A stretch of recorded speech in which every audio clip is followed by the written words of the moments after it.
ചേട്ടനാ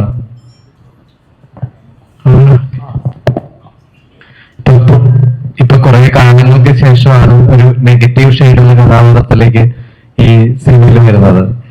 അപ്പോ പെട്ടെന്ന് ആ ഒരു ഇതിലേക്ക് വന്നു കഴിഞ്ഞപ്പം കുറെ കാലങ്ങൾക്ക് ശേഷം പഴയ ആ ഒരു വില്ലൻ സ്വഭാവം എടുത്തു കഴിഞ്ഞപ്പോ എങ്ങനെയുണ്ടായിരുന്നു?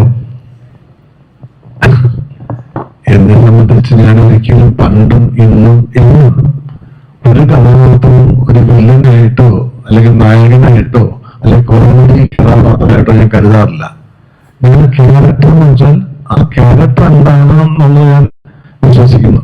അയാള് എന്താണ്, അയാളുടെ ധർമ്മം എന്താണ്, അയാളുടെ സ്വഭാവം എന്താണ്, അതിനെ ബേസ് ഞാൻ ചെയ്യുന്നു. അല്ലാതെ എനിക്കതിനകത്തൊരു ഞാൻ നല്ല രീതിയിലൊരു കഥാപാത്രം വെച്ചാൽ പ്രത്യേക സുഖവും മോശമായിട്ടുള്ള കഥാപാത്രത്തിൽ പോകുന്ന വിഷമമൊന്നുമില്ല. ഞാൻ നല്ല ക്യാരക്ടർ ചെയ്യുമ്പോഴുള്ള സന്തോഷമാണ് എനിക്കുള്ളത്. ഇപ്പൊ ആയിട്ടുള്ള ഒരു പൊളിറ്റീഷ്യൻ അയാളെങ്ങനെയായിരിക്കും? മാത്രമല്ല ഞാൻ ഇങ്ങനത്തെ പല കഥാപാത്രം ചെയ്തിട്ടുണ്ട്. അതിനകത്ത് വ്യത്യസ്തമാക്കാൻ ഇത് എങ്ങനെ വ്യത്യസ്തമാക്കും? ഞാനൊരു ഈ ക്യാൻവാസ് അല്ലേ, ഈ ക്യാൻവാസിൽ എന്തൊക്കെ മാറ്റം വരുത്താൻ പറ്റും? എന്റെ കയ്യും കാലും എന്റെ മുഖമൊക്കെ തന്നെയല്ലേ. പിന്നെ മാക്സിമം ഞാൻ ശ്രമിച്ചിട്ടുണ്ട്. അത് എത്രമാത്രം ഉണ്ടെന്നുള്ളത് നിങ്ങൾ വിലയിരുത്തുക. ഞാൻ കഥാപാത്രങ്ങളെ കാണുന്ന അങ്ങനെയാണ്, വില്ലനായിട്ടോ നായകനായിട്ടോ കോമഡി ആയിട്ടോ ഒന്നല്ല. ആസ് എ ക്യാരക്ടർ അതെന്താണ്, അയാൾ എങ്ങനെയാണ്, അയാൾ എങ്ങനെയായിരിക്കും അതാണ് ഞാൻ ആലോചിക്കുന്നത്. ഞാൻ അങ്ങനെയാണ് പ്രവർത്തിക്കാൻ ശ്രമിക്കുന്നത്. ഡയറക്ടറോട് ഈ സിനിമ എടുക്കാൻ നേരത്ത് ഏറ്റവും സംശയം ജനങ്ങളിലേക്ക് എത്തുമ്പം അത് ഏതെങ്കിലും തരത്തില് ഒരു കണക്ട് ആവാതെ വരുമോ എന്നുള്ളൊരു സംശയം എപ്പോഴെങ്കിലും ഉണ്ടായിട്ടുണ്ടോ? അല്ലെങ്കിൽ മാറി ചിന്തിക്കേണ്ടതായിട്ടുള്ള ഏതെങ്കിലും സിറ്റുവേഷൻസ് ഉണ്ടായിട്ടുണ്ടോ? ഇല്ല, അങ്ങനെ എന്റെ സ്ക്രിപ്റ്റ് പൂർണ്ണമായിട്ട് തീർത്തതിന് ശേഷമാണ് നമ്മൾ തുടങ്ങുന്നത്. അപ്പോ അങ്ങനെ സിനിമയുടെ ടോട്ടാലിറ്റിയിൽ എനിക്ക് അങ്ങനെ ഒരു ഡൗട്ട് ഉണ്ടായിട്ടില്ല. സിനിമയുടെ ആദ്യം മുതൽ അവസാനം വരെ അതിന്റെ ഒരു കറക്ഷനെ കുറിച്ചോ ടോട്ടാലിറ്റി ഇല്ല. പക്ഷെ കണക്ട് ആവുമോന്ന് വിചാരിച്ച ചില സീക്വൻസുകളുണ്ട്. ഇപ്പോൾ ഇതിനകത്തുള്ള ബിഗിനിങ്ങിലുള്ള ജാഫ്ന സീക്വൻസ്, അത് ഞാൻ അറ്റൻഡ് ചെയ്യുന്നത് ഫസ്റ്റ് ആണ്, അങ്ങനെ ഒരു അറ്റംപ്ഷൻ. അതിനുശേഷം ഇന്റർവൽ പഞ്ചിലുള്ള ഒരു സീക്വൻസ് ഉണ്ട്, കാളകളെ വെച്ചിട്ട് ഷൂട്ട് ചെയ്യുന്നത്. അപ്പൊ അതൊക്കെ കുറച്ച് സ്ട്രെയിൻ എടുത്തും അത് വളരെ സൂക്ഷ്മതയോടും ഷൂട്ട് ചെയ്ത സീക്വൻസുകളാണ്. ഇപ്പൊ ആദ്യത്തെ വാർ സീക്വൻസ് ആയാലും ആ ഇന്റർവൽ പഞ്ച് സീക്വൻസ് ആയാലും അത് CG വന്നതിന് ശേഷം അറിയൂ എത്രത്തോളം അത് കറക്റ്റ് ആവുകയുള്ളൂ. എന്നിട്ട് നമ്മൾ ഓൾമോസ്റ്റ് അത് കുറെ കാളകളെയൊക്കെ ഒറിജിനൽ CG ഒക്കെ സപ്പോർട്ട് മാത്രമാണ്. മാക്സിമം ഒറിജിനൽ ആയിട്ടാണ് അത് ഷൂട്ട് ചെയ്തിട്ടുള്ളത്. കാളകളെയൊക്കെ കൊണ്ടുവന്ന് തന്നെയാണ് ഷൂട്ട് ചെയ്തിട്ടുള്ളത്. അതിൽ തുടക്കത്തിൽ കുട്ടികളെ വെച്ച് ഷൂട്ട് ചെയ്യുമ്പോൾ ആ ജാഫ്ന സീക്വൻസിലെ ഗൺ ഫയറും അതെല്ലാം കുറച്ച് അത് ഷൂട്ട് ചെയ്ത് അതിന്റെ ഔട്ട്പുട്ട് അങ്ങനെ വരുമെന്നുള്ള ടെൻഷനുണ്ട്. പക്ഷെ അത് മാക്സിമം അത് നോക്കി ചെയ്തു സക്സസ് ആയെന്നാണ് തോന്നുന്നത്. ഇന്ദ്രൻ സൈഡിലേക്ക് എത്താനുള്ള ഒരു പ്രധാന കാരണം എന്തായിരുന്നു? ഇതിനകത്ത് കുറെ ചില കഥാപാത്രങ്ങള് അതിന്റെ സ്ക്രിപ്റ്റ് സ്റ്റേജിൽ തന്നെ, സ്ക്രിപ്റ്റ് തുടങ്ങുന്നതിന് അതിന്റെ കഥ ഏകദേശം ഒരു കഥയുടെ രൂപമാവുന്ന സമയത്ത് തന്നെ ഈ ക്യാരക്ടർ ഇന്നയാൾ ചെയ്യണം എന്ന് തീരുമാനമായ കുറെ കഥാപാത്രങ്ങളുണ്ട് ഇതിനകത്ത്. അതിൽ ഏറ്റവും പ്രധാനപ്പെട്ട ഒരാള് ഇന്ദ്രൻ ചേട്ടനാണ്. കൃഷ്ണൻകുട്ടി എന്ന് പറയുന്ന ഒരു കഥാപാത്രം എഴുതി തുടങ്ങുന്നതിന് മുന്നേ തന്നെ ആ കഥാരൂപത്തിലാവുമ്പോൾ തന്നെ ഇന്ദ്രൻ ചേട്ടൻ വേണമെന്ന് ഞങ്ങൾക്ക് നിർബന്ധമുണ്ടായിരുന്നു. അങ്ങനെ ഞങ്ങൾ ഇന്ദ്രൻ ചേട്ടനെ വിളിച്ചു. അങ്ങനെ ഇന്ദ്രൻ ചേട്ടൻ ഇതിലേക്ക് വരുന്നത്. അപ്പോ എന്റെ ഒരു ടെൻഷൻ ഷൂട്ടിംഗ് തുടങ്ങുമ്പോൾ ഇപ്പം സിനിമ കണ്ടതുകൊണ്ട് പറയാം, ഈ ഷൂട്ടിംഗ് തുടങ്ങി കുറച്ച് കഴിയുമ്പോൾ തന്നെ ഇന്ദ്രൻ ചേട്ടന് ഇതിന്റെ ക്ലൈമാക്സ് സീക്വൻസുകളും അതൊക്കെ ഷൂട്ട് ചെയ്യുമ്പോൾ എനിക്ക് ഇന്ദ്രൻ ചേട്ടനെ വെച്ച് ചെയ്യാൻ കുറച്ച് വിഷമം ഉണ്ടായിരുന്നു. കാരണം ഇന്ദ്രൻ ചേട്ടൻ ഫിസിക്കലി കുറച്ച് കഷ്ടപ്പെട്ടിട്ടുണ്ട് അതിനൊക്കെ വേണ്ടി. ആ വീഴുന്ന സീക്വൻസും ആ ഫയർ ചെയ്യുന്നതൊന്നും CG സപ്പോർട്ടല്ല, അത് മാക്സിമം അത് ഗൺഫയർ എല്ലാം അങ്ങനെ വെച്ചിട്ട് ഷൂട്ട് ചെയ്തേക്കുന്നതാണ്. ബുള്ളറ്റ് എല്ലാം നെഞ്ചിൽ വെച്ച് ഷൂട്ട് ചെയ്യുന്നതാണ്. അപ്പൊ അതൊക്കെ ചെയ്യിപ്പിക്കാൻ കുറച്ച് വിഷമം ഉണ്ടായിരുന്നു. പക്ഷെ അത് ഇന്ദ്രൻ ചേട്ടൻ ഒരിക്കലും അത് ഒന്നും എനിക്ക് ചെയ്യാൻ പറ്റില്ല എന്നും അത് ഇന്ദ്രൻ ചേട്ടൻ ഒരുപാട് അതിനു വേണ്ടി കഷ്ടപ്പെട്ടിട്ടുണ്ട്.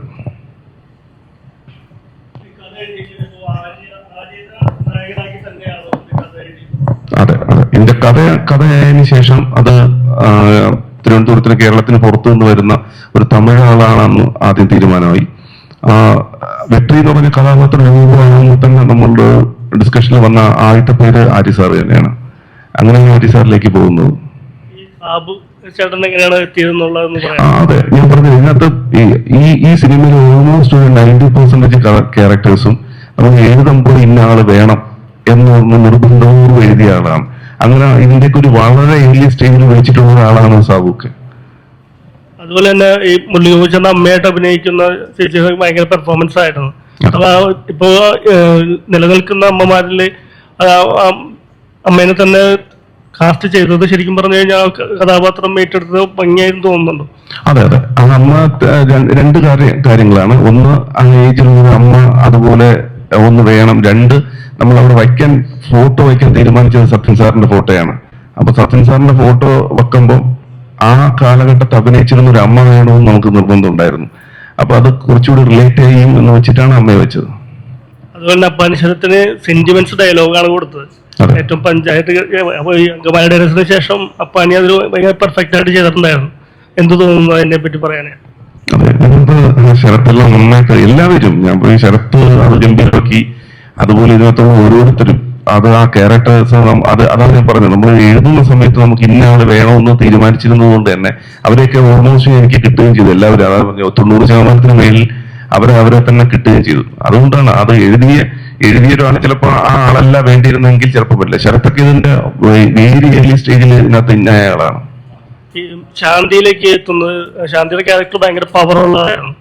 അപ്പോ ശാന്തിയിലേക്ക് ഈ പറയുന്ന ശാന്തി തന്നെയായിരുന്നോ എഴുത്തിലും വന്നത്? അതോ ശാന്തിയുടെ കഥാപാത്രത്തിന് ഞങ്ങള് ഇങ്ങനെ ആരാണെന്ന് ഇങ്ങനെ നോക്കിയിരുന്നു. ശാന്തിയുടെ ഇതിന് മുന്നുള്ള സിനിമകൾ കണ്ടിട്ട് ഒരു ദിവസം ശാന്തിയെ വിളിച്ച് കാണുകയായിരുന്നു പണ്ട്. പക്ഷെ ശാന്തിയോട് ഞാൻ ഈ കഥ പറയുന്ന സമയത്ത് ഞാൻ എപ്പോഴും ശ്രദ്ധിക്കാറുണ്ട് ഒരാള് അതെങ്ങനെയാണ് റിസീവ് ചെയ്യുന്നതെന്ന്.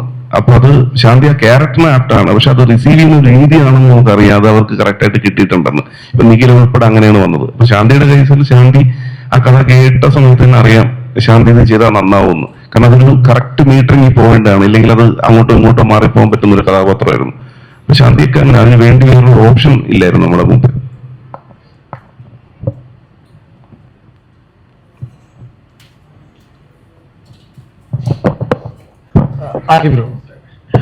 ഇവിടെ മാത്രമല്ല തമിഴ്നാട്ടിലും ഒരുപാട് സ്വീകരിക്കപ്പെടുന്നുണ്ട്. റിവ്യൂസ് വന്നപ്പോഴും ആര്യയുടെ one of the finest performance ആണെന്ന് പറയുന്നുണ്ട്. കേരളത്തിൽ മാത്രം ഇപ്പൊ ഒരു ഡെബ്യൂ സിനിമ ത്രൂ ഔട്ടായിട്ടുള്ള ഡെബ്യൂ സിനിമയ്ക്ക് അപ്പുറം അവിടെ കിട്ടുന്ന തമിഴ്നാട്ടിൽ കിട്ടുന്ന സ്വീകാര്യത എങ്ങനെയാ കാണുന്നത്? ഇത് വിജയരാഘവൻ സർ പറഞ്ഞ പോലെ ഇതൊരു തമിഴിലും ഭയങ്കരമായിട്ട് ഒരു റിലേറ്റ് ചെയ്യുന്ന ഒരു സ്ക്രിപ്റ്റാണ്. സോ വെരി പവർഫുൾ തമിഴ് എന്ന് പറയുന്ന ഒരു സ്ക്രിപ്റ്റാണ്. സോ അവിടെയും ഈ സ്ക്രിപ്റ്റും ഈ പടവും വളരെ വളരെ സൂപ്പർബായിട്ട് റിസീവ് ചെയ്തിട്ടുണ്ട്. So very happy. ഇങ്ങനെ ഒരു വൈഡ് സ്കെയിലിൽ എടുത്ത പടം, both languages Malayalam and Tamil, audience ഈക്വലായിട്ട് അക്സെപ്റ്റ് ചെയ്തെന്നുള്ള വിഷയം വന്നിട്ട് വളരെ ഒരു ഹാർട്ട് വാമിങ് ഫീലിംഗ് ആണ്. കുറച്ചുകൂടെ റോ ആക്ഷൻസ് ഉണ്ട്, അതിൻ്റെ ഒരു കോർ ഇമോഷൻ ഇതിന്റെ ഭാഗമാണ്. അപ്പൊ ഈ പെർഫോം ചെയ്യുമ്പോൾ എങ്ങനെ അതിനൊരു ഇന്റൻസിറ്റി കൊണ്ടുവരാൻ പറ്റിയത്? കാരണം ഈ രണ്ട് ലാംഗ്വേജസിലും വർക്ക് ചെയ്തൊരു യൂണിവേഴ്സൽ സബ്ജക്ട് ആണെങ്കിൽ കൂടെ കുറച്ച് ചുറ്റി വെക്കുന്ന എല്ലാവരും കുറച്ചുകൂടെ പുതിയ ആൾക്കാരാണോ താരതമ്യം മുമ്പ് വർക്ക് ചെയ്തിട്ടില്ലാത്ത? ആ ഇന്റൻസിറ്റി എങ്ങനെ ശരിക്കും കൊണ്ടുവരാൻ? ആക്ച്വലി ഷൂട്ട് ചെയ്യുമ്പോൾ ഡയറക്ടർ ഇൻപുട്ട് ഇല്ലാതെ മുരളി സാർ എപ്പോഴും ഷൂട്ടിങ്ങിൽ ഉണ്ടാവും. സോ മുരളി സാർ വന്നിട്ട് മുരളി സാർ വന്നിട്ട് പെർട്ടിക്കുലർ എക്സ്പ്രഷൻ അല്ലെങ്കിൽ ഒരു പെർഫോം ചെയ്യുമ്പോൾ എനിക്ക് കുറച്ചും കൂടി ഇന്റൻസിറ്റി വേണം, അല്ലെങ്കിൽ ഈ ക്യാരക്ടർ എങ്ങനെ ബിഹേവ് ചെയ്യുമെന്ന് പറഞ്ഞിട്ട് ഒരു ഹാഫ് ആൻ അവർ ഫുൾ ആ ക്യാരക്ടറിനെ കുറിച്ച് തിരിച്ച് എനിക്ക് ഒരു ക്ലാസ് എടുക്കും. സോ ഓരോ സീക്വൻസ് ചെയ്യുമ്പോൾ അതിനെ കുറിച്ചുള്ള ബാക്ക് സ്റ്റോറി, പടത്തിൽ കാണിക്കാത്ത കുറെ ബാക്ക് സ്റ്റോറി, അവന്റെ ക്യാരക്ടർ അവൻ എന്തായിരുന്നു അതൊന്നും പടത്തിലില്ല. But for my understanding, for me to perform better, so Murali ചേട്ടൻ വന്നിട്ട് നിറയെ ഇൻപുട്സ് ചെയ്യുന്ന തരും. So it was easy for me. So ഇതെല്ലാം എന്റെ മൈൻഡിൽ വെച്ചിട്ട് when I'm performing, it helped me a lot. So director and Murali Gopi sir, I think with their inputs and our support, I think I could see myself as a different person in the film. ദേമോഹൻ ഇവിടെ 104 ദിവസം shoot ചെയ്തിട്ടുണ്ടെന്നൊരു post ഇട്ടിട്ടുണ്ടായിരുന്നു. അപ്പൊ അത്രയും ദിവസം ആദ്യമായിട്ടായിരിക്കും ഒരു cinema through ആയിട്ട് shoot ചെയ്യുക. അതും എൻറ്റയർലി ഡിഫറെന്റ് ആയിട്ട് നമ്മൾ ഇതുവരെ കാണാത്ത ഒരു വേർഷൻ സ്ക്രീനിൽ കാണിക്കാൻ പറ്റി. ഇതിന്റെ പ്രിപ്പറേഷനും ഈ എൻ പ്രോഡക്റ്റ് കാണുമ്പോൾ ആളുകൾക്കൊരു ഉണ്ടാവുന്ന ഒരു എക്സൈറ്റ്മെന്റ് ഉണ്ടല്ലോ, എന്നെ കുറച്ച് ഡിഫറെന്റ് ആയിട്ട് കണ്ടു എന്നുള്ള. അത് ശരിക്കും എങ്ങനെയാ ചുറ്റിനുള്ളവർ പറയാൻ? അല്ല, ഞാനും അങ്ങനെ വളരെ ഡിഫറെന്റ് ആയിട്ട് എന്നെ ഒന്ന് പ്രസന്റ് ചെയ്ത് കാണാനായിട്ട് ആഗ്രഹിച്ചിരുന്നു. അപ്പോ അതിനുള്ളൊരു ഓപ്പർച്യൂണിറ്റി ആയിരുന്നു അനന്തങ്കാട്. അപ്പൊ ആദ്യത്തെ ഒരു ദിവസം ഷൂട്ട് കഴിഞ്ഞപ്പോ തന്നെ കൃഷ്ണകുമാരേട്ടൻ ഹാപ്പി ആയിരുന്നു ആ ഒരു ഗെറ്റപ്പിലും ആ ക്യാരക്ടറിന്റെ ഒരു മൂഡില്. പിന്നെ അതങ്ങോട്ട് കണ്ടിന്യൂ ചെയ്യുന്നുള്ളൂ. പക്ഷെ ഇപ്പോഴും എനിക്ക് തോന്നുന്നു ഞാൻ എക്സൈറ്റഡ് ആയിരുന്നു ഇങ്ങനെ കാണാനായിട്ട്, എങ്ങനെയാണ് ആളുകള് കണക്ട് ആവുമോ എന്നുള്ള കാര്യം. അത് കണക്ട് ആയെന്നാണ് എല്ലാവരും പറഞ്ഞത്. പക്ഷെ ഇപ്പോഴും കുറെ പേർക്ക് അറിയില്ല ഞാനാണത് ചെയ്തതെന്ന്. അത്രയും ഡിഫറൻസ് ഓൺ സ്ക്രീനിൽ ഉണ്ടെന്ന് പറഞ്ഞു. അത് എനിക്കിഷ്ടമാണ്, അങ്ങനെ എപ്പോഴും ഒരു ഡിഫറെന്റ് ആയിട്ടുള്ള ക്യാരക്ടേഴ്സ് ചെയ്യാനും അങ്ങനത്തെ ലുക്ക് ആൻഡ് ഫീൽ വരാനായിട്ട്.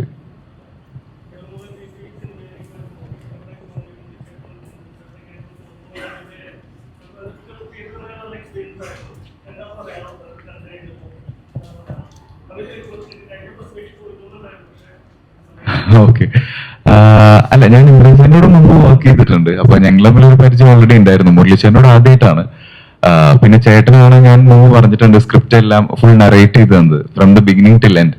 പിന്നെ എപ്പോഴും കുറെ സമയം ചേട്ടനോട് സ്പെൻഡ് ചെയ്യാറുണ്ട്. ഞങ്ങൾ 4 പേരും എപ്പോഴും സെറ്റിൽ ഒരുമിച്ചായിരിക്കും. അപ്പൊ ഒരു 1-2 ദിവസം കഴിഞ്ഞപ്പോ തന്നെ ആ ഒരു നിങ്ങൾ സിനിമയിൽ കാണുന്ന ഒരു ബോണ്ടിങ് ഓൾറെഡി ഉണ്ടായി. അപ്പൊ ഞങ്ങൾക്ക് ഒരു സീനിന്റെ ഇടയിൽ അങ്ങനെ ബിൽഡ് ചെയ്യേണ്ട ഒരു ആവശ്യം വന്നില്ല. അങ്ങനെയാണ് ഞങ്ങൾ ആ ക്യാരക്ടേഴ്സിനെ ബിൽഡ് ചെയ്തത്.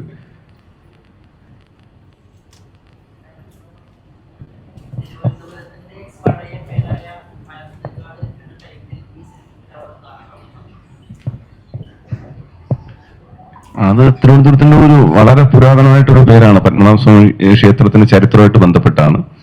അപ്പോൾ ഇത് സ്ക്രിപ്റ്റ് എഴുതുന്ന സമയത്തെ അങ്ങനെ ഒരു പേരിലേക്ക് പോയതാണ്. 2, അതിനകത്തൊരു ഇന്നർ ലെയറിൽ പറയുന്ന ഒരു കാര്യം, ആ കഥാപാത്രങ്ങളുടെ ഉള്ളിലൊരു വന്യതയും അതിന്റെ നന്മയും തിന്മയും ഉണ്ട്. അതാണ് അതിന്റെ ഇന്നർ ലെയറിൽ പറയുന്നത്. പക്ഷേ ഇതിന്റെ ഒരു എഴുത്ത് സമയത്തെ തിരുവനന്തപുരമായതുകൊണ്ട് തിരുവനന്തപുരത്തിന്റെ ഒരു പുരാതനമായ പേര് അനന്തങ്കാട് അതിലേക്ക് വരികയായിരുന്നു. എപ്പോഴും ഭയങ്കര നെഗറ്റീവ് ഷെയ്ഡ് ആയിട്ടാണ് വരുന്നത്. പക്ഷെ നേരിട്ട് സംസാരിക്കുമ്പോൾ ഭയങ്കര പാവമായിട്ടാണ് തോന്നാറ്. എന്തുപറ്റി ഈ പറയുന്ന പോലെ നെഗറ്റീവ് ഷെയ്ഡ് വരുമ്പോ എങ്ങനെ ക്യാരക്ടറിലേക്ക് ഇറങ്ങിയാണോ എന്താണോ? ഞാൻ അങ്ങനെ അത്ര നല്ലവനായ ഒരാളൊന്നും അല്ല. അല്ല, നെഗറ്റീവ് ഷെയ്ഡ്സ് ആണ് എനിക്ക് വരുന്നത്. അത് എന്തുകൊണ്ടാണ് എന്ന് എനിക്ക് അറിയില്ല. എന്നെ ഒരു ഗൃഹനാഥനായിട്ടൊക്കെ കാണാൻ ആൾക്ക് വിഷമമായിരിക്കും, അത് ചേരത്തില്ലായിരിക്കും. അതുകൊണ്ടായിരിക്കും ഈ സിനിമ പിന്നെ കൃഷ്ണകുമാർ എന്നെ വിളിച്ച് കഥ പറഞ്ഞു തുടങ്ങി. അപ്പൊ ഞാൻ ചോദിച്ചു, ആണ് ഇത് എവിടെ തുടങ്ങി എവിടെ അവസാനിക്കുമെന്ന് ചോദിച്ച് പറഞ്ഞു തുടങ്ങി. കുറച്ച് കഴിഞ്ഞപ്പോ ഞാൻ പറഞ്ഞു, മതി, എനിക്കിനി എന്റെ സാധനം മാത്രം മതി. കാരണം എനിക്ക് ഈ കഥ പറഞ്ഞ സമയത്ത് ഒരു വലിയ സാഗ, ഒരു കടൽ പോലത്തെ ഒരു കഥയായിട്ട് തോന്നി. അതിങ്ങനെ ഇലങ്കയിൽ നിന്ന് തുടങ്ങി, ശ്രീലങ്കയിൽ നിന്ന് തുടങ്ങി ഇങ്ങനെ യാത്ര ചെയ്ത് നമ്മുടെ നോർത്ത് ഇന്ത്യയിലും ഒക്കെ എത്തി നിൽക്കുന്ന ഒരു സിനിമയാണ്. അതൊരു ജേണിയാണ്. അപ്പൊ തിരുവനന്തപുരത്തിന്റെ ഈ പഴയകാല ഒരു ഗുണ്ട സാമ്രാജ്യവും അവിടുത്തെ ഒരു വിഭാഗത്തിനെ എങ്ങനെ ടൂളായിട്ട് പൊളിറ്റീഷ്യൻസ് യൂസ് ചെയ്തു എന്നുള്ളതും അതിലേക്ക് കടന്നു വരുന്ന ഒരു ശ്രീലങ്കൻ തമിഴ്.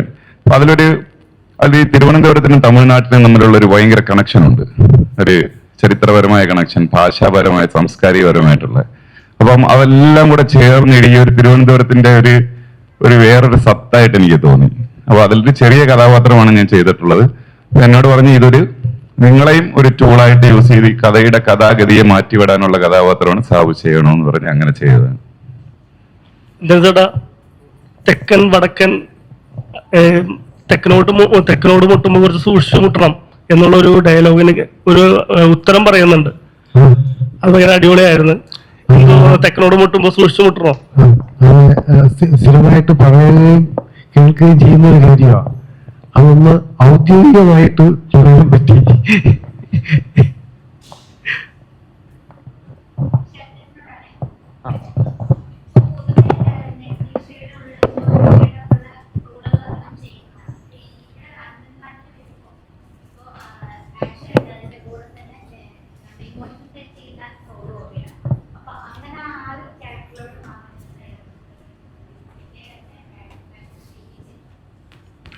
അത് ഉറപ്പായിട്ടും ഇതിന്റെ സ്ക്രിപ്റ്റിൽ മുരളിച്ചേട്ടൻ ഈ കഥ പറയുന്ന സമയത്ത് തന്നെ ജാക്സൺ എന്ന് പറയുന്ന കഥാപാത്രത്തെ കുറിച്ചും ഒരു ബാക്കി എല്ലാ ക്യാരക്ടേഴ്സിനെ കുറിച്ചും വളരെ ക്ലിയർ ആയിട്ടൊരു എക്സ്പ്ലനേഷൻ തന്നിട്ടുണ്ടായിരുന്നു. പിന്നെ ലൊക്കേഷനിൽ ഷൂട്ടിംഗ് സമയത്തും മുരളി സാറ് കൊടുത്തിട്ടുണ്ടായിരുന്നു. പിന്നെ നമ്മുടെ ഡയറക്ടറാണെങ്കിലും റൈറ്ററാണെങ്കിലും എല്ലാ സമയത്തും ഷൂട്ടിംഗ് കഴിയുമ്പോഴാണെങ്കിലും നമ്മൾ ഷൂട്ടിംഗ് കഴിഞ്ഞിട്ടുള്ള നിമിഷങ്ങളിലൊക്കെ ഈ ഓരോ സീനിനെ കുറിച്ച് നമ്മൾ സംസാരിക്കും. കുറച്ച് നാൾക്ക് മുമ്പ് എടുത്ത സീനിനെ കുറിച്ചാണെങ്കിലും ഇനി എടുക്കാൻ പോകുന്ന സീനുകളെ കുറിച്ചൊക്കെ നമ്മൾ ഡിസ്കസ് ചെയ്യാറുണ്ട്. പിന്നെ എനിക്ക് അത്യാവശ്യം വില്ലൻ പരിപാടി മാത്രമല്ല, നല്ലൊക്കെ ചെയ്യണമല്ലോ, ശ്രമിക്കണമല്ലോ എല്ലാ സീക്വൻസുകളും. അപ്പോൾ അത്യാവശ്യം നല്ലൊരു ക്യാരക്ടർ കിട്ടിയപ്പോൾ അത് നന്നായിട്ട് ചെയ്യാൻ ശ്രമിച്ചു. അത് നമുക്ക് എല്ലാവർക്കും ഇഷ്ടപ്പെട്ടെന്ന് വിശ്വസിക്കുന്നു.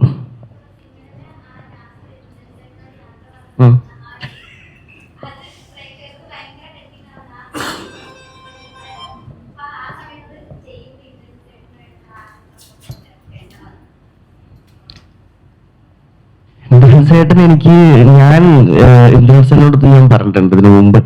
ഞാൻ എന്റെ നാട് തിരുവനന്തപുരത്ത് അരുവിക്കരയാണ്. ഞാൻ ആദ്യമായിട്ട് കണ്ട സിനിമാ നടൻ ഇന്ദ്രൻസേട്ടനാണ് എന്റെ ചെറുപ്പത്തിൽ. അന്ന് മുതലേ എനിക്ക് ഇന്ദ്രൻസേട്ടനെ ഭയങ്കര ഇഷ്ടമാണ്. ഞാൻ സിനിമയിലും ഇന്ദ്രൻസേട്ടന്റെ പെർഫോമൻസ് ഒക്കെ ഒത്തിരി ഇഷ്ടമുള്ള ആളാണ് ഞാൻ. അപ്പൊ കൂടെ അഭിനയിക്കുമ്പം ഞങ്ങൾ ഒരേ നാട്ടുകാരായതുകൊണ്ട് തന്നെ അങ്ങോട്ടും ഇങ്ങോട്ടും കുറെ തമാശയൊക്കെ പറഞ്ഞാൽ പോലും ആ ഒരു ആക്ഷൻ സമയത്ത് ഭയങ്കര ഒരു വലിയൊരു എന്താ നമുക്ക് ഒരു എനർജിയും അല്ലെങ്കിൽ കുറെ കാര്യങ്ങൾ പഠിക്കാൻ പറ്റും. പിന്നെ വലിയ സന്തോഷമായിരുന്നു ചേട്ടൻ്റെ കൂടെ അഭിനയിക്കുമ്പോൾ. ചേട്ടൻ്റെ കൂടെ മാത്രം എല്ലാവരും കൂടി സെറ്റിൽ മൊത്തത്തിൽ വലിയൊരു ഹാപ്പി തന്നെയായിരുന്നു. നമുക്ക് കുറേ ദിവസം ഉണ്ടായിരുന്നു ഷൂട്ടിങ്. ഞങ്ങൾ സിനിമയിൽ കാണുന്നത് സീരിയസ് ആണെങ്കിലും ഞങ്ങൾ ഷൂട്ടിംഗ് സമയത്തൊക്കെ വലിയ സന്തോഷത്തിൽ തന്നെയായിരുന്നു. അപ്പൊ അതുകൊണ്ടൊക്കെയാണ് ഡേവ് പറഞ്ഞതുപോലെ ഇതിന്റെ ഒരു ജേണി ഉണ്ടായിരുന്നു. അപ്പൊ ഈ ക്യാരക്ടേഴ്സ് എല്ലാവരും ഇപ്പം തങ്കൻ ജോബാണെങ്കിലും മുരളിയാണെങ്കിലും കൃഷ്ണൻകുട്ടി ചെന്നാണെങ്കിലും എല്ലാവരുമായിട്ടൊരു ഒരു ബന്ധം ഉണ്ടായിരുന്നു റിയൽ ലൈഫിലും. അപ്പൊ അതുകൊണ്ടാണ് ആ ക്യാരക്ടർ അത്രയും നന്നായിട്ട് വന്നത്.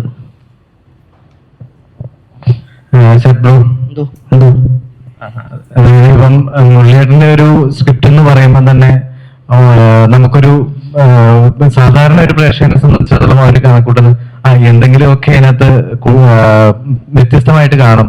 ആ സ്ക്രിപ്റ്റിൽ എന്തെങ്കിലുമൊക്കെ ഇവിടെ മാറ്റി മറിക്കാനായിട്ട് എന്തെങ്കിലും ചിന്തകൾ ഉണ്ടാവും, അല്ലെങ്കിൽ എന്തെങ്കിലും വിവാദങ്ങൾ ഉണ്ടാവും എന്നൊക്കെ പ്രതീക്ഷിക്കുന്ന ഒരിതുണ്ട്. ആ ഒരു സ്ക്രിപ്റ്റ് വായിച്ചപ്പം അതുപോലെ ഒരു ഫീലിങ്സ് തോന്നിയിരുന്നോ? ഉറപ്പായിട്ടും. എന്റെ ക്യാരക്ടറിനെ കുറിച്ചാണോ? അതാണെങ്കിൽ അങ്ങനെയാണെങ്കിൽ ഉറപ്പായിട്ടും. കാര്യം മുരളിച്ചേട്ടൻ എന്നോട് ഇങ്ങനൊരു സിനിമയുടെ കാര്യം പറഞ്ഞ് നമ്മൾ സംസാരിക്കുന്ന സമയം തൊട്ടേ ഞാൻ ശരിക്കും വലിയ സന്തോഷത്തില്ല. കാര്യം എന്ത് തന്നെ ആയാലും ഒരു നല്ലൊരു കഥാപാത്രമായിരിക്കും അത്. അപ്പൊ അതെങ്ങനെ ചെയ്യാം, അതിന് വേണ്ടിയിട്ട് നമ്മളിപ്പോ ഡ്രം അല്ലെ എന്നോട് ആദ്യമേ തന്നെ പറഞ്ഞിട്ടുണ്ടായിരുന്നു മസ്റ്റായിട്ടും ഡ്രം പഠിക്കണമെന്ന് പറഞ്ഞിട്ടുണ്ടായിരുന്നു. ഞാനങ്ങനെ ഒരു 1 മാസത്തോളം എടുത്തിട്ട് ഡ്രം പഠിച്ചു.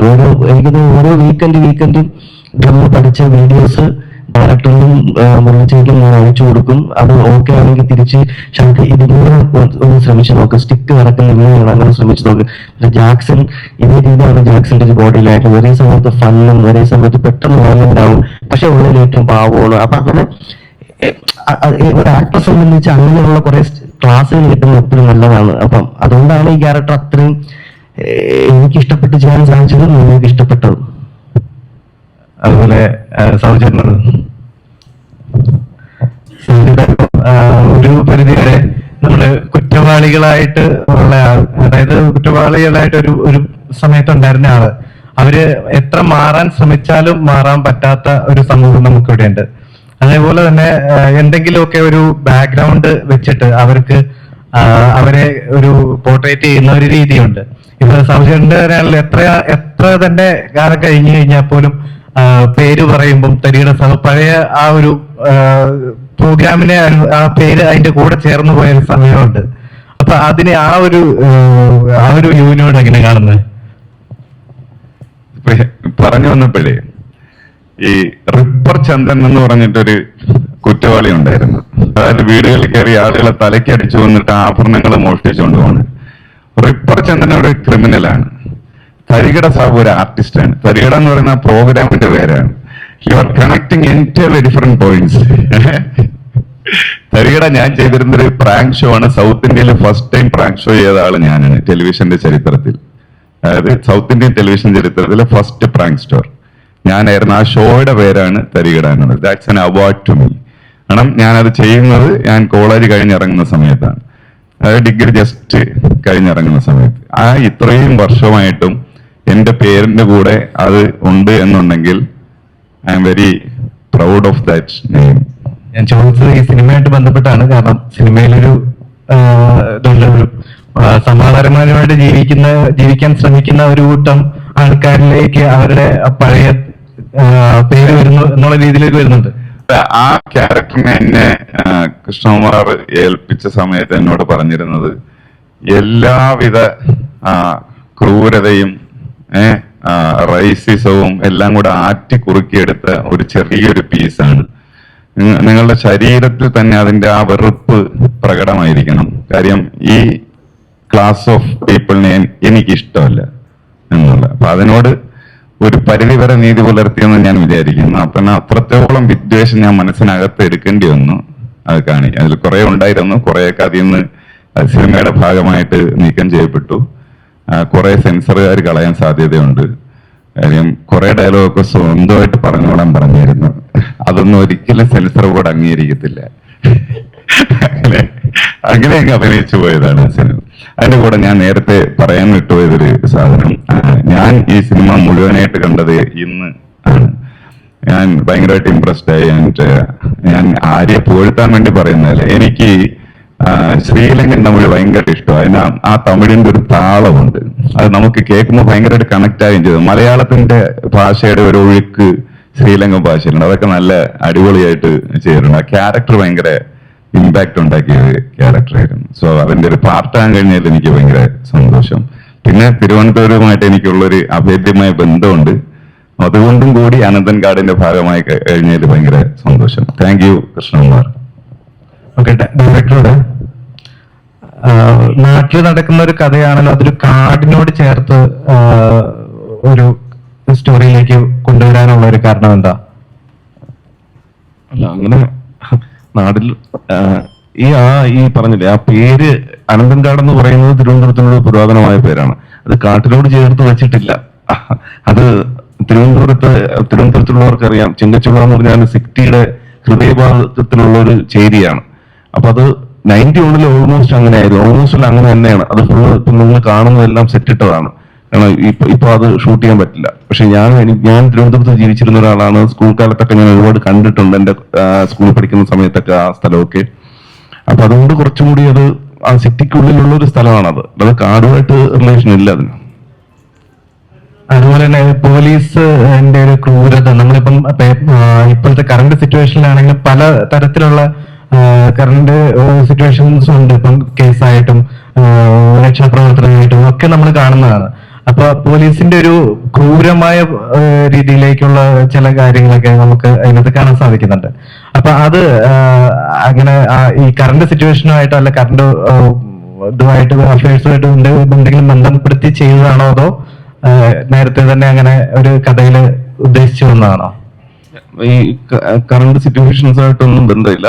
പക്ഷെ ഈ 90ന്റെ തുടക്കത്തില് ആ കാലഘട്ടം 89, 90, 91 കാലഘട്ടം എടുത്താൽ അറിയാം ആ സമയത്ത് കേരളത്തിൽ എന്താണ് നടന്നതെന്ന്. കാരണം ഞാനത് ഇപ്പോ ഇങ്ങനെ പറയാൻ താല്പര്യമില്ല. പക്ഷെ ചില കാര്യങ്ങൾ ചില സത്യത്തിനടുത്ത് നിന്നാണ് പറയുന്നത്, പക്ഷെ മൊത്തത്തിൽ സത്യമല്ല.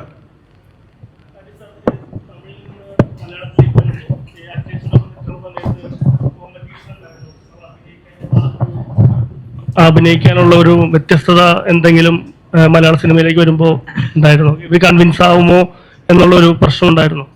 ഇല്ല, പ്രശ്നമൊന്നും ഉണ്ടായിട്ടില്ല. ബട്ട് വളരെ സന്തോഷമായിരുന്നു. വിജയരാഘവൻ സാർ, ഇന്ദ്രൻ ചേട്ടൻ, everybody is so talented. Murali Gopi sir, Jayamohan, Shanthi, Appani Sarath, അപ്പൊ ഇവരൊക്കെ വന്നിട്ട് വളരെ ഒരു ഓൾറെഡി പ്രൂവ് ചെയ്ത നല്ല ഒരു ആർട്ടിസ്റ്റ് വന്ന് എല്ലാവർക്കും അറിയാം നന്നായി പെർഫോം ചെയ്യുന്ന ആർട്ടിസ്റ്റ് ആണ്. സോ അവരുടെ കൂടെ ഞാൻ ചേർന്ന് നടിക്കുമ്പോൾ എനിക്കൊരു പോസിറ്റീവ് എനർജി, ഒരു പോസിറ്റീവ് ഒരു ചാലഞ്ച്. അങ്ങനെ ഞാനും നന്നായി അഭിനയിക്കണം, അവർ എക്സൽ ആണെന്നുള്ള ഒരു തോട്ട് പ്രോസസ്സിൽ എല്ലാ സീനും ചെയ്തത്.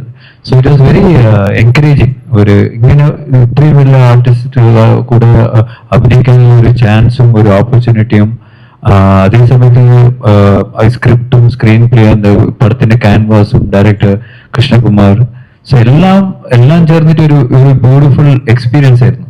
So that is what I cherish. ചേട്ടാ, ഈ പൊളിറ്റിക്സിലെ ഈ രാഷ്ട്രീയക്കാരനായിട്ടും പോലീസുകാരനായിട്ടും ഒക്കെ അഭിനയിച്ചിട്ടുള്ളതാണ്. ഓരോ സിനിമയിലും വ്യത്യസ്തമായിട്ട് എങ്ങനെ വരാൻ പറ്റുന്നു അതൊന്ന് പറയാമോ? ഈ രാഷ്ട്രീയക്കാരനായിട്ടും പോലീസുകാരനായിട്ടും എപ്പോഴും വിജയരാഘവൻ വന്നിട്ടുള്ളതാണ്. പക്ഷെ ഓരോ സിനിമയിലും വ്യത്യസ്തനായിട്ടാണ് വരുന്നത്. അതെങ്ങനെ വരാൻ പറ്റുന്നു എന്നുള്ളതാണ് ചോദ്യം. ഞാൻ അഭിനയം തുടങ്ങിയത് പ്രൊഫഷണലായിട്ട് തുടങ്ങിയത് ഒരു 56 വർഷമായി. അഭിനയം മാത്രമാണ് പണി. ഞാൻ കോളേജ് കഴിഞ്ഞ് ഒരു 10-13 വർഷത്തോളം നാടകത്തിലായിരുന്നു. നമ്മുടെ അച്ഛൻ്റെ കൂടെ വിശ്വകേരള കലാസമിതി ഞങ്ങളുടെ സ്വന്തം സമിതിയാണ്. അച്ഛന് എൻ്റെ അമ്മ, എൻ്റെ ചിറ്റ, അച്ഛൻ്റെ പെങ്ങള്, എൻ്റെ സിസ്റ്റർ, ഞങ്ങളെല്ലാവരും നടികന്മാരായിട്ടൊരു നാടക ഗ്രൂപ്പാണ് ഞങ്ങളെ. അപ്പൊ അവിടെ 10-13 വർഷം ഞങ്ങളുടെ ട്രൂപ്പിൽ മാത്രം അഭിനയിച്ച നടികന്മാരുണ്ടാവും. ഈ ഓരോ വർഷവും ഓരോ നാടകം കളിക്കുമ്പോൾ എല്ലാവരും വ്യത്യസ്തമായ കഥാപാത്രങ്ങളാണ് ചെയ്യുന്നത്. അത് അച്ഛനാണ് ഡയറക്ട് ചെയ്യുന്നത്. അപ്പൊ എങ്ങനെ how to make a character, എങ്ങനെയാണ് കഥാപാത്രത്തെ സൃഷ്ടിക്കുന്നത് എന്ന് അച്ഛൻ ഓരോരുത്തർക്കും ഈ കഥാപാത്രം എന്താണെന്നും അയാൾ എവിടെ ജനിച്ചു, എവിടെ വളർന്നു, എങ്ങനെയാണ് അയാളുടെ സാഹചര്യത്തിൽ കൂടെ എത്തിപ്പെട്ടത്, ഇപ്പൊ അയാൾ എവിടെ നിൽക്കുന്നു, അങ്ങനെ ഒരു കഥാപാത്രം എന്താണെന്നുള്ളത് നടനെ പറഞ്ഞ് അയാളുടെ മനസ്സിലേക്ക് എത്തിക്കുന്ന ഒരു പ്രക്രിയയുണ്ട് അച്ഛന്. ഇത് കണ്ടു വളർന്നതാണ് ഞാൻ. അത് ഞങ്ങളുടെ കൂടെയുള്ള പല നടികന്മാരും അത്ഭുതകരമായിട്ടുള്ള കഥാപാത്രങ്ങളായിട്ട് മാറുന്നത് ഞാൻ കണ്ടിട്ടുണ്ട്. അപ്പൊ ആ ഒരു എക്സ്പീരിയൻസ് അത് വേറെ യൂണിവേഴ്സിറ്റി പോയാലൊന്നും കിട്ടുമെന്ന് ഞാൻ വിശ്വസിക്കുന്നില്ല. എൻ്റെ ഏറ്റവും വലിയ ഭാഗ്യം ഞാൻ ഇൻപിള്ളയുടെ നടനായിട്ട് ജനിച്ചു, അങ്ങനെ നാടക ഗ്രൂപ്പിൽ പ്രവർത്തിക്കാൻ പറ്റിയത്. ഇത്രയും മലയാളത്തിലെ മിക്ക നടികന്മാർ, നാടക നടികന്മാർ, ഉർവശിയുടെ അച്ഛൻ, ബി.പി. ചേട്ടൻ, ബി.പി. മേനോൻ, അങ്ങനെയുള്ള അനവധി നടികന്മാർ മലയാളത്തിലെ, ഇവരെല്ലാം ഞങ്ങൾ നാടക ഗ്രൂപ്പിൽ അഭിനയിച്ചിരുന്നവരാ. അപ്പൊ അവരൊക്കെ അത്ഭുതകരമായ കഥാപാത്രങ്ങളെ സൃഷ്ടിക്കുന്നത് ഞാൻ കണ്ടിട്ടുണ്ട്. അതുകൊണ്ട് എങ്ങനെയാണ് കഥാപാത്രങ്ങൾ ആ ആളല്ലല്ലോ ഇത് എന്ന് തോന്നുന്ന രീതിയിലുള്ള മാറ്റമാണ് അവർ സൃഷ്ടിക്കുന്നത്. അപ്പൊ അത് കണ്ടു വളരാനുള്ള ഭാഗ്യം എനിക്കുണ്ടായി. പിന്നെ സിനിമയിൽ വന്നപ്പോൾ ഞാൻ 53 സിനിമയിൽ വളരെ സജീവമായത്. അപ്പൊ 43 വർഷം സിനിമ മാത്രമാണ്. ഈ ഇത്രയും വർഷവും വളരെ വ്യത്യസ്തമായ ഡയറക്ടേഴ്സ്, ഇതുപോലുള്ള സ്ക്രിപ്റ്റ് റൈറ്റേഴ്സ്, അവരുടെ കൂടെ വർക്ക് ചെയ്യാൻ പറ്റി. ഇപ്പം മമ്മൂട്ടി, മോഹൻലാൽ ഉൾപ്പെടുന്ന നടികന്മാരുടെ കൂടെ അഭിനയിക്കാൻ പറ്റി. അപ്പൊ എനിക്കും പറ്റിയത്, എനിക്ക് കിട്ടിയ ഭാഗ്യം അതാണ്. വ്യത്യസ്തമായ കഥാപാത്രങ്ങൾ അഭിനയിക്കാൻ പറ്റി. അത് എത്രയും വ്യത്യസ്തമാക്കാൻ പറ്റുമോ അത്രയും വ്യത്യസ്തമാക്കാൻ ഞാൻ ശ്രമിച്ചു. അതുകൊണ്ട് ഞാനൊരു കഥാപാത്രത്തെ അഭിനയിക്കുന്നത് എൻ്റെ മുഖം കൊണ്ടല്ല ഞാൻ അഭിനയിക്കുന്നത്, എൻ്റെ മനസ്സുകൊണ്ടാണ്. മനസ്സുകൊണ്ട് ഞാൻ ആ കഥാപാത്രം ആകാൻ ശ്രമിക്കും. അത് എത്രമാത്രം ഭംഗിയാവുന്നുണ്ട്, അതിന് ചിലതൊക്കെ അത്രയും വിചാരിക്കുന്നത് പറ്റുകയില്ല. പിന്നെ ഒരേ പാറ്റേൺ ഇപ്പൊ മുഖ്യമന്ത്രി, ഞാൻ എത്ര മുഖ്യമന്ത്രി അഭിനയിച്ചിരിക്കുന്നു, എത്ര പൊളിറ്റീഷ്യൻ അഭിനയിച്ചിരിക്കുന്നു. അത് ഒരു പരിധിക്ക് അപ്പുറത്തെ വ്യത്യാസമാക്കാൻ പറ്റും. എൻ്റെ ഈ ഭാവവും എൻ്റെ ശരീരമൊക്കെ അല്ലേ, ഞാൻ മുമ്പേ പറഞ്ഞ പോലെ എൻ്റെ കൈയും കാലും എൻ്റെ മുഖമൊക്കെ അല്ലേ. അപ്പൊ മാക്സിമം ഞാൻ ട്രൈ ചെയ്യും വ്യത്യസ്തമാക്കാൻ. പിന്നെ ഈ ഡയറക്ടർ പറയുന്നത് മുരളി ഗോപി സ്ക്രിപ്റ്റ് എഴുതിയപ്പോൾ മുരളി ഗോപി ആ കഥാപാത്രം എങ്ങനെയായിരിക്കും ചേട്ടാ, ഈ മുഖ്യമന്ത്രി എങ്ങനെയാണ്, മറ്റൊരു മുഖ്യമന്ത്രി വേറെ രീതിയിലാണ്. ഇപ്പൊ ഞാൻ പൃഥ്വിരാജ് ചെയ്യുന്ന പടമുണ്ട്, ഐ ആം നോബഡി, അതിനകത്ത് മുഖ്യമന്ത്രിയാ, അത് വേറെ ടൈപ്പാണ് അദ്ദേഹത്തിന്റെ സ്വഭാവമൊക്കെ. അപ്പം എങ്ങനെയാ ഉള്ള സ്വഭാവക്കാരനാണെന്നുള്ളത് സ്ക്രിപ്റ്റ് റൈറ്റർ പറയും. പിന്നെ ഡയറക്ടർ ഓരോ സീൻ പറയുമ്പോൾ അതിന് മുമ്പ് ഇപ്പം ഞാൻ ഫുൾ സ്ക്രിപ്റ്റ് ഒന്ന് വായിച്ചതല്ല ഇത്. അപ്പൊ ഇതിന്റെ ഓരോ സീക്വൻസ് അങ്ങനെയാണ് സിറ്റുവേഷൻ, ഇതിന് മുമ്പ് അങ്ങനെയായിരുന്നു.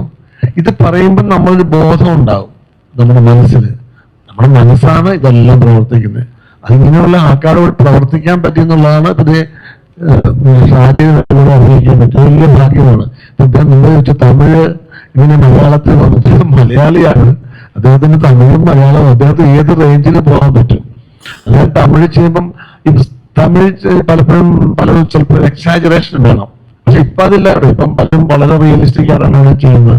പണ്ട് ശിവാജി സാറിന്റെ ഒരു കാലഘട്ടം ഉള്ളൊരു ശീലമാണത്, അത് മാറി വരുന്നുണ്ട് ഇപ്പൊ. അപ്പൊ ഇദ്ദേഹം അങ്ങനെ അത് നമുക്കങ്ങനെ എടുത്താൽ തമിഴ് നടന്നോ മലയാളം നടന്നോ വിവക്ഷിച്ച് പറയാൻ പറ്റില്ല. അദ്ദേഹം നടനാണ് ആത്യന്തികമായിട്ട്.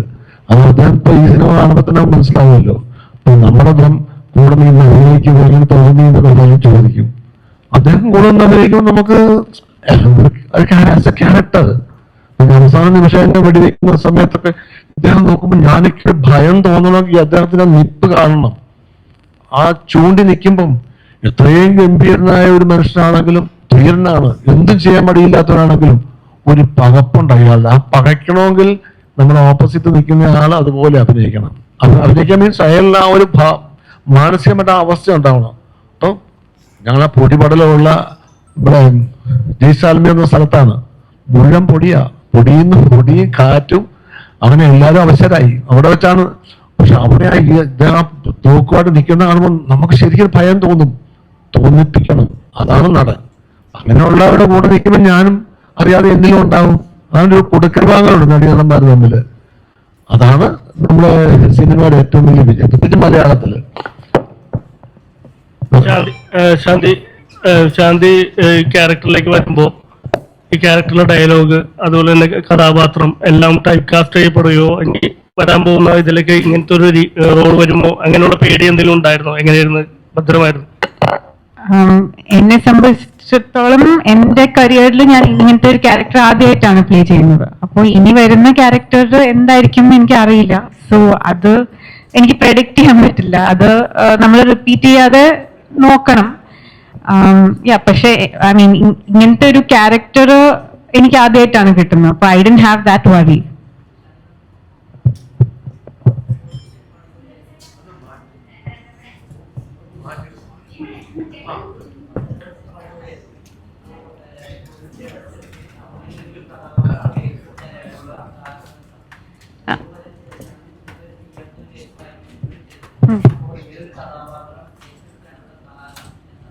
അത് തന്നെയാണ് കാരണം.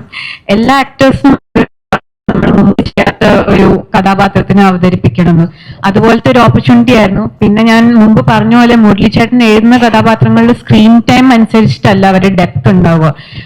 ലിമിറ്റഡ് സീൻസ് ആണെങ്കിൽ പോലും അവർക്ക് ഒരു അവരുടേതായ ഒരു ജേർണി ഉണ്ടായിരിക്കും. പിന്നെ എന്താ പറഞ്ഞാൽ അവരുടേതായ പെർഫോമൻസിനുള്ള സ്പേസ് ഉണ്ടായിരിക്കും. അപ്പോൾ മുരളിച്ചേട്ടൻ എഴുതുന്ന സ്ക്രിപ്റ്റ് എന്ന് പറഞ്ഞപ്പോൾ I was very excited to play a character written by him. പിന്നെ ഈ ടീമും ഭയങ്കര ഒരു ടെക്നിക്കലി സൗണ്ട് ആൻഡ് ഭയങ്കര ക്രിയേറ്റീവ്ലി സ്ട്രോങ് ആയിട്ടുള്ള ഒരു ടീമായിരുന്നു. എന്നെ സംബന്ധിച്ചിടത്തോളം ഞാൻ ചെയ്തതിൽ വെച്ച് ഏറ്റവും കമേഴ്ഷ്യൽ പടമാണിത്. ഏറ്റവും ബിഗ് ബഡ്ജറ്റ് ആൻഡ് ലാർജ് ക്യാൻവസിലുള്ള പടമാണ്. എനിക്ക് സൗത്ത് ഇന്ത്യൻ ഇൻഡസ്ട്രിയിലെ കുറെ ആക്ടേഴ്സിന്റെ കൂടെ വർക്ക് ചെയ്യാൻ കിട്ടിയ ഒരു ഓപ്പർച്യൂണിറ്റി ആയിരുന്നു. അപ്പോൾ അതുകൊണ്ടാണ് ഞാൻ എക്സൈറ്റഡ് ആയിട്ട് ഇത് സ്വീകരിച്ചത്. ഇന്ദ്രൻ സേട്ടനോടാണ്. ഇപ്പൊ ഇതുവരെ ഇന്ദ്രൻ സേട്ടനെ നമ്മൾ ഇത്രയും മാസമായിട്ട് കണ്ടിട്ടില്ല. അപ്പൊ ഈ ഒരു സ്ക്രിപ്റ്റ് വന്നപ്പോ അല്ലെങ്കിൽ ഈ കഥ കേട്ടപ്പോ ഈ ക്യാരക്ടർ തന്നിലേക്ക് വന്നപ്പോ എന്തായിരുന്നു തോന്നിയത്? പിന്നെ വേറെ ആരുടെയോ കഥ മാറി പറയുകയാണെന്ന് വിചാരിച്ചു. മുരളി സാറ് വിളിച്ചിട്ട് നമുക്ക് വലിയ സംഭവം ഒരുമിച്ച് ഒരു പടം ചെയ്തുകൊണ്ടെന്ന് പറഞ്ഞതാ. ഒരു വലിയ സാധനം വരുന്നുണ്ട് ചേട്ടാ, ഒരു വലിയ പടമാണ്, ഒരു ചേട്ടന് വലിയ ക്യാരക്ടറാണ്, ചേട്ടൻ കൂടെ നിൽക്കണം. കാരണം അതിനു മുമ്പുള്ള പടത്തിൽ അദ്ദേഹത്തിന് അഭിനയിച്ചിട്ടുണ്ട്. പക്ഷെ അതിനൊക്കെ ഉള്ള ഒരാള് ചുമ്മാ നടന്നു പോയാലും ആ കഥാപാത്രം അതിനൊരു അർത്ഥം ഉണ്ടാകുന്ന കഥാപാത്രങ്ങളായിരിക്കും. അതുകൊണ്ട് അങ്ങനെയായിരുന്നു. പിന്നെ ഒരു ദിവസം പെട്ടെന്ന് കൃഷ്ണകുമാർജി വിളിക്കുന്നു, മുരളിച്ചേട്ടൻ ഇവിടെ ഉണ്ട് ഫ്ലാറ്റില് ഫ്രീ ആണ്. ഞാൻ ചെന്നു, കഥ പറഞ്ഞു അങ്ങനെ ഗംഭീര കഥ. ഞാനതിൽ നോക്കിയിട്ട് എനിക്ക് തകർന്ന ഒരു വേഷവും ഇല്ല. അപ്പൊ തീരാറായപ്പോഴത്തേക്ക് പറഞ്ഞു ഇത് കൃഷ്ണൻകുട്ടിയാണ്. അപ്പൊ കുറെ നേരം ഞാൻ മിണ്ടാതെ ഇരുന്നു. മാറിപ്പോയതാണോ കൃഷ്ണൻകുട്ടി? ഞാൻ പിന്നെ അതിന് ഒരു ആർത്തി കൊണ്ട് ഞാനത് വലിയ സന്തോഷത്തിലായി. പക്ഷെ ഷൂട്ടിംഗ് എടുക്കും തോറും അങ്കലാപ്പായിരുന്നു. ഷൂട്ടിംഗ് തീർന്നുമ്പോഴത്തേക്കും നമുക്കെന്താ വെച്ചാൽ ഒരുപാട് ബുദ്ധിമുട്ട്, സാറ് പറഞ്ഞ പോലെ ബുദ്ധിമുട്ടുണ്ടായിട്ടില്ല. കാരണം ഒരുപാട് വർക്ക് കണ്ട് ആജി സാറൊക്കെ കിടന്ന് പാടുപെടുമ്പോൾ ഞങ്ങൾ മാറി 4 പേരും ഇരുന്ന് കളിച്ചുകൊണ്ടിരിക്കുക. അതുകൊണ്ട് ഇഷ്ടംപോലെ സമയം കിട്ടി കുറെ ദിവസമായെങ്കിലും. അതുകൊണ്ട് തന്നെ ഓരോ സീനും നമ്മുടെ ഒരുമിച്ചുള്ള സീൻ നേരത്തെ എടുത്ത് വായിച്ചിട്ട് ഇതൊന്ന് വരും എന്ന് നോക്കിയിരിക്കുക. അതിൻ്റെ ഒരു ടെൻഷനും ആകാംക്ഷയൊക്കെ ഉണ്ടായിരുന്നു. പിന്നെ പടം ഒരുവിധം തീർന്നു കഴിഞ്ഞപ്പോഴത്തേക്ക് പിന്നെ അത് പുറത്തു വരുമ്പോൾ അഭിപ്രായം അറിയുമല്ലോ, അതിനു വേണ്ടിയുള്ളൊരു കാത്തിരിപ്പായിരുന്നു. അത് ഇത്തിരി വൈകിയാണെങ്കിൽ അതിൻ്റെ ഒരു റിസൾട്ട് വന്നത് വളരെ സമാധാനം തരുന്നതായിരുന്നു. ഒരു പ്രതീക്ഷ തന്നു. ഞാൻ കാണാത്തൊരു ശരീരം എനിക്ക് തോന്നി. അതൊക്കെ കൃഷ്ണകുമാരി സാറും സാറുടെ ചെയ്യിച്ചതാണ്. ഒരുപാട് എൻ്റെ ശബ്ദത്തിലും എൻ്റെ ചലനത്തിലും ഒക്കെ എന്നെ ഒരുപാട് നിയന്ത്രിച്ചിട്ടുണ്ട്. എൻ്റെ ഒരു ദൈവാധീനം കൊണ്ട് ഞാൻ അങ്ങനെ ഒന്നൊരു കൂട്ടുകെട്ടിൽ ചെന്ന് വീഴുന്നു എന്നുള്ളതാണ് എൻ്റെ ഇതിൻ്റെ ഒരു ഒരു ഒരു അർത്ഥമായിട്ട് ഞാൻ കാണുന്നത്.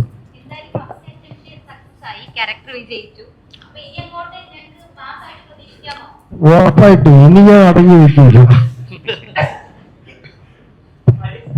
ഇന്ന് തിയേറ്ററില് ഭയങ്കരമായി കയ്യടി വീണ കഥാപാത്രങ്ങളിൽ ഒന്നായിരുന്നു ഇന്ദ്രൻ ചേട്ടൻ ചെയ്ത ക്യാരക്ടർ. കാരണം ഇന്ദ്രൻ ചേട്ടൻ ഇത് പ്രതീക്ഷിക്കാൻ പറ്റാത്തൊരു മാസ് പെർഫോമൻസ്. അപ്പൊ ഇനി സ്ഥിരം ഗുണ്ടയായിട്ട് കാണണം എന്നാണ് കുഞ്ഞ് പറഞ്ഞത്. ഞാൻ പറയട്ടെ ഇന്ദ്രൻസിനെ പറ്റി.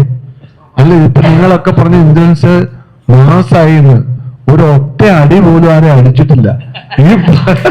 ഈ പാവങ്ങളെല്ലാം ആര്യ മറ്റേ പനി ഇതെല്ലാം കൂടെ എത്ര അടിയുണ്ടായിരുന്നകത്ത്. അടിക്ക ആകപ്പാടെ പാവം ഒറ്റ വീഴ്ച വീണുള്ളൂ. പക്ഷെ മാസായി ആള്. ഇതാണ് ചുളിവിൽ നിന്നുണ്ട് മാസായിട്ട്.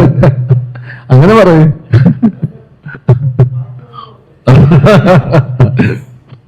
Arya sir, first of all welcome to Malayalam industry. Thank you. ഇതിനു മുമ്പ് മലയാളം ഇൻഡസ്ട്രിയിൽ വന്നപ്പോൾ ഉറുമി, ഡബിൾ ബാരൽ ഇതേപോലെ നല്ല സിഗ്നേച്ചർ ഇന്നും മലയാള ഇൻഡസ്ട്രി സംസാരിക്കുന്ന മൂവീസ് തന്നിട്ടാണ് തിരിച്ചു പോയത്. അപ്പോൾ എന്ത് തോന്നുന്നു അനന്തങ്കാട് എത്രമാത്രം കോൺഫിഡന്റ് ആണ് ഇതും ഭാവിയിൽ ഇൻഡസ്ട്രി ടോക്ക് ചെയ്യുന്ന ഒരു മൂവി തന്നെ ആയിരിക്കും? എന്തായാലും അത് അതിലുണ്ടാവും. എന്താ വെച്ചാല് സ്ക്രിപ്റ്റ് പടത്തിന്റെ ക്യാൻവാസും ആ സ്കെയിലാണ് ഉള്ളത്. ആൻഡ് ഇപ്പോ രാവിലെ മുതൽ എല്ലാ ഫീഡ്ബാക്കും എല്ലാം ഭയങ്കര പോസിറ്റീവാണ്. ഒരു അടിപൊളി പടം, ഒരു ഭയങ്കരമായ ഒരു മേക്കിങ്ങിലെ ഒരു പടം, നല്ല ഒരു ഇൻട്രസ്റ്റിംഗ് ആയ ഒരു സ്ക്രീൻ പ്ലേ, പവർഫുൾ ആണ് പെർഫോമൻസ്. സോ ഇങ്ങനെ വരുന്നത് വെരി റയർ. എല്ലാ ഡിപ്പാർട്ട്മെന്റിനെയും അപ്രീഷിയേറ്റ് ചെയ്ത് പറയുമ്പോൾ സാർ മുമ്പ് പറഞ്ഞ ഒരു നല്ല cinema, good cinema, not only camera, music, എല്ലാ ഡിപ്പാർട്ട്മെന്റിലും എക്സൽ ആയ ഒരു പടമാണ് ഈ Ananthankaad. So very happy. Thank you. Director സാറാണ് സർ. ഇപ്പം ഈ പടത്തിൽ ഏറ്റവും കൂടുതൽ ചലഞ്ചിങ് ആയിട്ട് തോന്നിയത് ഏതായിരുന്നു? കൊറിയോഗ്രാഫി ആയിരുന്നോ, കാസ്റ്റിംഗ് ആയിരുന്നോ? ഏത് പാർട്ടാണ് ഏറ്റവും കൂടുതൽ ചലഞ്ചിങ് ആയിട്ട് തോന്നിയത്? ഷൂട്ടിംഗ്. അതിപ്പോ എങ്ങനെ ഫൈറ്റ് സീൻസ് ആയിരുന്നോ കൂടുതലോ? അല്ലല്ല, അതിന്റെ ത്രൂ ഔട്ട് എന്റെ ഒരു ക്യാൻവാസും എന്റെ സീക്വൻസുകളെല്ലാം കുറച്ച് വലിപ്പമുള്ളതാണ്. പിന്നെ ഞാൻ ഇതിനു മുമ്പ് അറ്റൻഡ് ചെയ്യാത്ത കുറെ സീക്വൻസുകളുണ്ട്. അപ്പൊ അതൊക്കെ കുറച്ച് ചലഞ്ചിങ് ആയിരുന്നു ഷൂട്ടിംഗ്.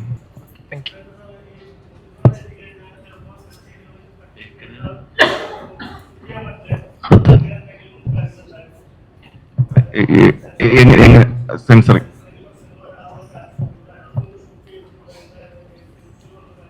ഇല്ല, അത് എഴുത്തിന് മുമ്പേ നമുക്കറിയാലോ. എഴുതി കഴിയുമ്പോൾ അറിയാലോ ഇത് സെൻസറിങ് ഇഷ്യൂ വരാൻ സാധ്യതയുള്ളത്. അങ്ങനെയുള്ള ഒക്കെ അതെല്ലാം കറക്റ്റ് ചെയ്തിട്ടുള്ളൊരു സ്ക്രിപ്റ്റ് ആയിരുന്നു അത്. കാരണം എഴുതുന്ന സമയത്ത് ഞാൻ കൂടെ ഉണ്ട്, ഞങ്ങൾ ഒരുമിച്ചാണ് ആ സ്ക്രിപ്റ്റിംഗ് ടൈമിലെല്ലാം ഫുൾ ഇരുന്നത്.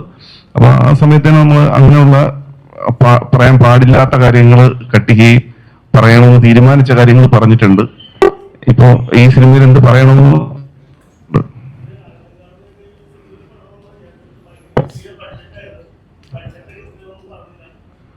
ബഡ്ജറ്റ് പ്രൊഡ്യൂസർ പറഞ്ഞു. അതെ അതെ, ഉറപ്പായിട്ടും അത് പറയാൻ എനിക്കും പറയാനുണ്ട്. കാരണം ഇപ്പൊ നമ്മള് സ്ക്രിപ്റ്റ് എഴുതി വെച്ചിട്ടോ വലിയൊരു ക്യാൻവാസ് എഴുതി വെച്ചാലോ അത് സിനിമയാക്കാൻ പറ്റണമെന്നില്ല. അപ്പൊ അത് വിനോദനത്തിന് പ്രൊഡ്യൂസർ വന്നതുകൊണ്ടാണ് നമുക്ക് അങ്ങനെ ചെയ്യാൻ പറ്റിയത്. കാരണം അത് ആദ്യം ഈ സിനിമ നല്ലതാണെന്നും ഈ സിനിമ ചെയ്താൽ അത് നന്നാവുമെന്നും ആദ്യം അത് തിരിച്ചറിഞ്ഞാൽ. ഇപ്പൊ എന്നെ സംബന്ധിച്ചിടത്തോളം ഞങ്ങൾക്ക് ഇങ്ങനൊരു സിനിമയാണെന്ന് തീരുമാനിച്ചു, അത് നല്ല സിനിമയാണെന്ന് നമ്മുടെ ഉള്ളിലുണ്ട്. പക്ഷെ അത് മറ്റൊരാൾ തിരിച്ചറിയണമല്ലോ ഇത് ചെയ്യണമെന്ന്, അതും ഇത്രയും വലിയൊരു ക്യാൻവാസില്. അപ്പൊ അത് വലിയ വലിയ വലിയ കാര്യങ്ങളാണ് ചെയ്തത്.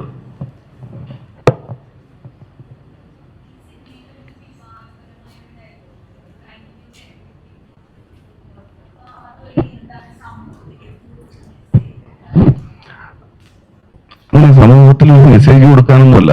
ഞാൻ തിരുവനന്തപുരത്ത് പഠിച്ച് തിരുവനന്തപുരത്ത് കോളേജിൽ പഠിച്ചിരുന്ന ആളാണ്. മുറിച്ചേട്ടനും അതെ. ഇപ്പൊ ഞങ്ങൾ ഈ സിനിമയുടെ ബാക്കിയുള്ള പ്രൊമോഷൻസിലെല്ലാം പറഞ്ഞിട്ടുണ്ട്, ഇതിനകത്തുള്ള പല കഥാപാത്രങ്ങളും നമ്മുടെ കൺമുന്നിൽ കണ്ടിട്ടുള്ള കുറേ കഥാപാത്രങ്ങളുണ്ട്. അത് ഞാൻ എന്റെ കുട്ടിക്കാലത്ത് കണ്ടതുകൊണ്ട് മുരളിച്ചേട്ടൻ എന്നോട് പറഞ്ഞ കുറെ കഥാപാത്രങ്ങളുണ്ട്. അപ്പൊ അതുകൊണ്ടാണ് ആ കഥാപാത്രങ്ങൾ എത്ര സ്ട്രോങ് ആയത്. അപ്പൊ ഞങ്ങൾ കണ്ടു വളർന്നൊരു സിറ്റിയിലെ ഒരു കഥയാണ് പറയുന്നത്. അപ്പോൾ അവിടെ നടന്ന ചില കാര്യങ്ങൾ നമ്മൾ സിനിമയാക്കുന്നേ ഉള്ളൂ. അപ്പൊ അതിൽ വന്നുപോയ ചില കാര്യങ്ങളാണ്. അതിന്റെ ശരിയും തെറ്റിലേക്കും പോയിട്ടില്ല. അങ്ങനെ പറയണമെന്ന് തോന്നി പറഞ്ഞു, അത്രയേ ഉള്ളൂ.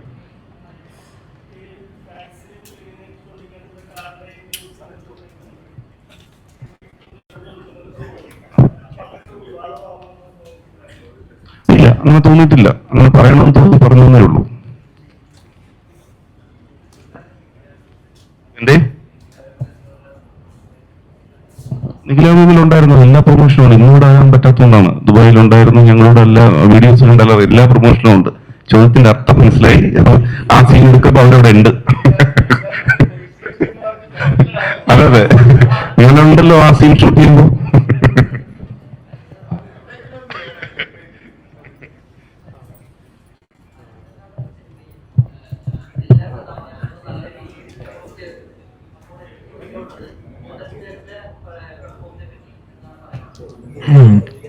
ഇന്ദ്രൻ ചേട്ടൻ എല്ലാവരും പറയുന്ന പോലെ ഭയങ്കര മാസായ ഒരു ക്യാരക്ടർ ചെയ്തിട്ടുള്ളത്. വിജയരാജ് പറഞ്ഞ പോലെ ഒരു അടി അടിച്ചിട്ടില്ല, പക്ഷെ വളരെ മാസമായി. എന്ന് വെച്ചാൽ ആ ക്യാരക്ടർ ഡിസൈൻ ചെയ്തത് അതുപോലെയാണ്. But hats of two Indran sir. എന്ന് വെച്ചാൽ ആ ബോഡി വെച്ചിട്ട് ആ ഒരു പേടി, ആ ഒരു ഫിയേഴ്സ് ക്യാരക്ടർ ചെയ്യാൻ ഐ ഡോണ്ട് നോ എത്ര പേർക്ക് പറ്റുന്നത് എനിക്കറിയില്ല. ബട്ട് ഭയങ്കര കൺവിൻസിങ് ആയിട്ട് ആ ക്യാരക്ടർ സെറ്റ് ചെയ്തിട്ടുണ്ട്. So that's phenomenal. Arya sir, ഇവിടെ ഫസ്റ്റ് മലയാളം മൂവി ഇപ്പോ ക്യാരക്ടർ നല്ല പോസിറ്റീവ് റെസ്പോൺസ് കിട്ടുന്നു, സക്സസ് ആയി. അപ്പൊ ഇനി അങ്ങോട്ട് മലയാളം ഇൻഡസ്ട്രിയിൽ പ്രതീക്ഷിക്കാമോ? എന്തായാലും പ്രതീക്ഷിക്കാം. അടുത്ത പ്രാവശ്യം മലയാളം പടം ചെയ്യുമ്പോൾ മലയാളത്തിൽ തന്നെ സംസാരിക്കും, തമിഴിൽ സംസാരിക്കില്ല. ഫസ്റ്റ് എൻട്രി തമിഴിൽ സംസാരിച്ചിട്ട് may be next film onwards Malayalam സംസാരിച്ച് ആക്ട് ചെയ്യാനുള്ള ഒരു കോൺഫിഡൻസും ഓഡിയൻസിന് അക്സെപ്റ്റ് ചെയ്യാനുള്ള ഒരു ഈസി അപ്രോച്ച് ആയിരിക്കും എന്ന് വിചാരിക്കുന്നു. സോ ഡെഫിനറ്റ്ലി മലയാള പടം ചെയ്യും.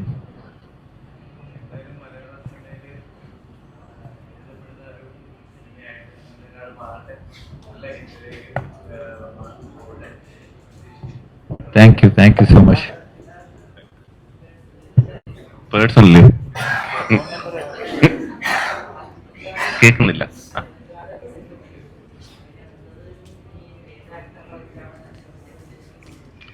ഇല്ല, അങ്ങനെ ഉദ്ദേശിച്ചിട്ടില്ല. അടുത്ത ആര്യ സാറിന് വെച്ച് ഇല്ല, അങ്ങനെ തീരുമാനമായിട്ടില്ല. ഈ സിനിമയുടെ ബാക്കി പ്രൊമോഷൻസ് ഒക്കെ ഉണ്ട്. അത് കഴിഞ്ഞതിന് ശേഷം അടുത്ത സിനിമയിലേക്ക് പോകും. ഓക്കെ,